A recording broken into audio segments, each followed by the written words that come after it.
Okay, now we know the basics of logarithm. In this video, we're gonna talk about some interesting properties of logarithm.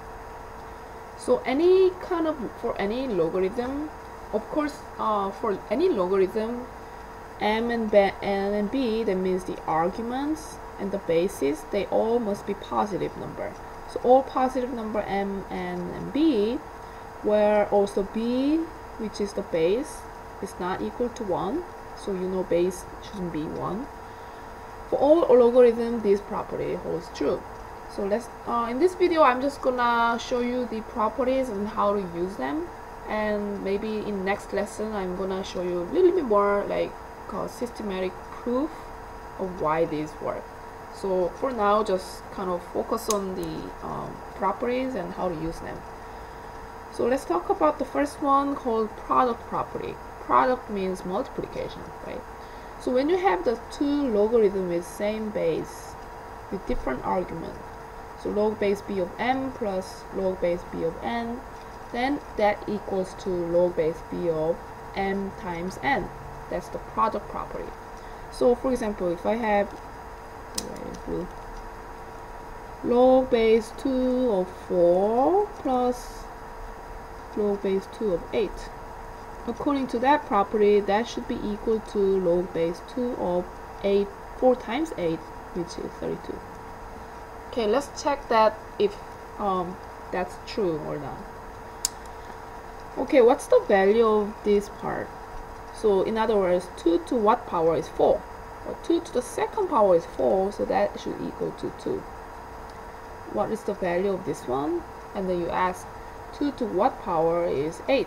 Well, 2 to the third power is 8, so that will be 3. 2 plus 3, and what's the value of this one? That means 2 to what power is 32? Well, we know 2 to the third power is 8, 2 to the fourth power is 8 times 2, 16, 2 to the fifth power is 16 times 2, which is 32. So the answer for this one will be 5. So it makes sense because 2 plus 3 is 5. Why does it work? Well, it has something to do with the law of exponents. We're gonna just talk about that a little bit later. So that's the product property. And another property that's kind of similar, almost similar, is the quotient property. It's basically kind of the opposite of the product property. So when you add two logarithms, you multiply the arguments. When you subtract two logarithms, now you divide the argument m and n. So for example, if I have log base 3 of 27 minus log base 3 of 9, according to that property, I should have log base 3 of 27 divided by 9, which is 3. Okay, so let's check if that's really true. Okay, what's the value of this one? 3 to what power is 27? Well, 3 cubed is 27, so that'll be 3. And 3 to what power is 9? 3 squared is 9, so that's just 2. So 3 minus 2. We can just skip this one because this one is simplified form. Okay, 3 to what power is 3? Well, 3 to the first power is 3, so that would be equal to 1. Is that true? Yes, 3 minus 2 is 1, so our property holds true. Okay, the last one is called power property because it has the power of n. So some logarithms have log base b of m to the power of n. When you have power, the exponent right here, you can move that exponent to the front of the logarithm and you multiply it. So you can move n to the front, and you can just say n times log b of n. Example, if you have log base 2 of 2 to the third, we know that's 8, so but we're gonna write it as 2 to the third for now. If that property is true, then we can just move 3 to the front. So I will say 3 times log base of 2. So if that property is true, this should be true. Okay, let's check. Well, we know that's log base 2 of 8. So what is log base 2 of 8? 2 to what power is 8? Well, we know 2 to the third power is 8, so that value is 3. Okay, let's look at the right side. This is equal to 3 times log 2 base log base 2 of 2. So what is log 2 base of 2? 2 to what power is 2? Well, 2 to the first power is 2, so that will be equal to 1.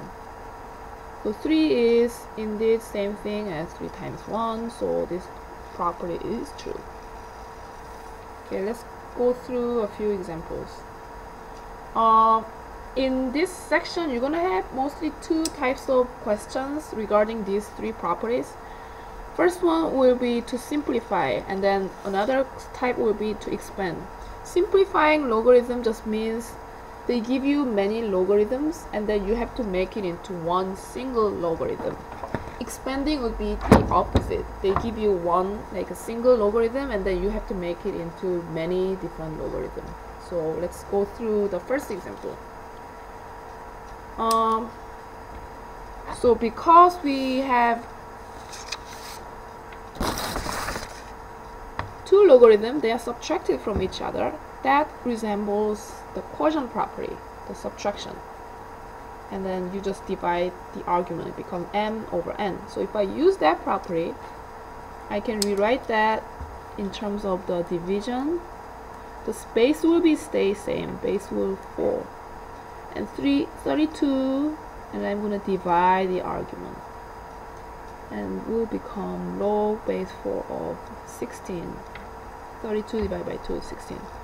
So, well, now we have single logarithm, but maybe let's see if I can simplify it even more. 4 to what power is 16? Well, we know 4 to the second power is 16, so the answer would be 2. It's even more simple. So that would be the final answer. Okay, let's look at B. Now we have two logarithms added together, so maybe I can use product property, but before that, I have this number right in front of the logarithm, 6 and 5. That resembles power property. So maybe I can move this number 6 as back to our power of 6. This 5 too, I can move that back and make it into our power. So if I do that, I will have log base 2 of x to the 6th power plus log base 2 of y to the 5th power. Now I just have two logarithms without any number in front. So maybe I can just multiply the product property. So I just in product property, I multiply the argument. So I'll get log base 2 of 6 x to the 6th power times y to the 5th power. We have one single logarithm. I cannot simplify anymore. That's our final answer. Okay, another type of question is to expand. So expand each logarithm means we just make it into many logarithms. So now I have one logarithm with a division, 4x divided by y. So that means I can use quotient property and then make it into this form. So I'm going to subtract two logarithms. So it will be log, well, base is 10 because there's no base. 4x, the top, minus log base 10 of y. Okay, we kind of expanded, but we could expand more because when you look at 4x, that's 4 times x. So when you have multiplication like that, 4 times x, I can rewrite that as log 4 plus log x. So I can separate these two, can separate them to log base 10 of 4 plus log base 10 of x. Now I still have this log base 10 of y. So we have three logarithms each logarithm has single term, we cannot separate them anymore, so that's our final answer. Okay, the last one. Okay, we again have the division inside the argument x to the fourth divided by 216. So I can use the quotient property again. So I can change that to some logarithm minus another logarithm. So if I do that, I'll get log base 6 of x to the fourth minus log base 6 of 216. Okay, now we have power right here. So I can change that power, move that power up to the front. So I can rewrite that as 4 times log base 6 of x. Now I can just copy that down, or you can think if you can, we can see if we can simplify this. 6 to what power is 216? I'm not sure. If I just divide 216 by 6, I will get 36. So 216 is basically 36, which is 6 squared. So 216 is basically 6 cubed. So the answer for that one would be, or I can just write that as log base 6 of 6 cubed.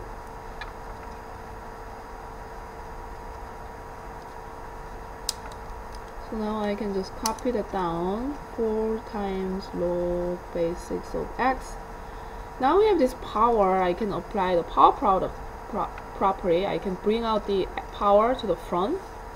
So 3 times log base 6 of 6. Okay, what is the log base 6 of 6? Well, that's just 1, right? Because 6 to the first power is 6. So the final answer would be just 4 times log base 6 of x minus 3 times 1, which is 3. So now we have one logarithm and a number. That logarithm just have argument of x, so we cannot expand anymore. So that's the final answer.